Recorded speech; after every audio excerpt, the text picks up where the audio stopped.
দিনাজপুর, বরিশাল ও ঝিনাইদহে সড়ক দুর্ঘটনায় শিশুসহ 4 জন নিহত হয়েছেন, আহত হয়েছেন 9 জন। পুলিশ জানায়, সকালে পঞ্চগড় থেকে ঢাকা যাওয়ার পথে চণ্ডীপুর এলাকার রাস্তার পাশে দাঁড়িয়ে থাকা বালুবাহী ট্রাকের পেছনে ধাক্কা দেয় হেরিটেজ স্লিপার কোচ। এতে ঘটনাস্থলেই চালকের সহকারী ও এক যাত্রীর মৃত্যু হয়। এ ঘটনায় আহত 6 জন বিরামপুর উপজেলা স্বাস্থ্য কমপ্লেক্সে চিকিৎসাধীন। এদিকে বরিশালের গৌর নদীর বাটা জোরে বাস সড়কের পাশে খাদে পড়ে একজন নিহত এবং 3 জন গুরুতর আহত হয়েছেন। ফায়ার সার্ভিসের 2টি উদ্ধারকারী ইউনিট আহতদের উদ্ধার করে গৌরনদী উপজেলার স্বাস্থ্য কমপ্লেক্সে পাঠিয়েছে। অন্যদিকে ঝিনাইদহের কালীগঞ্জের সড়ক দুর্ঘটনায় মরিয়ম খাতুন নামে 5 বছরের এক শিশু নিহত হয়েছে।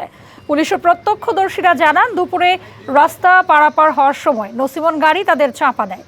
স্থানীয়রা উদ্ধার করে কালীগঞ্জ উপজেলা স্বাস্থ্য কমপ্লেক্সে নিয়ে গেলে চিকিৎসক তাকে মৃত ঘোষণা করেন। 200-র বেশি সার্ভিস ও ফিচারে লেনদেনের সব বিকাশ অ্যাপে সম্ভব।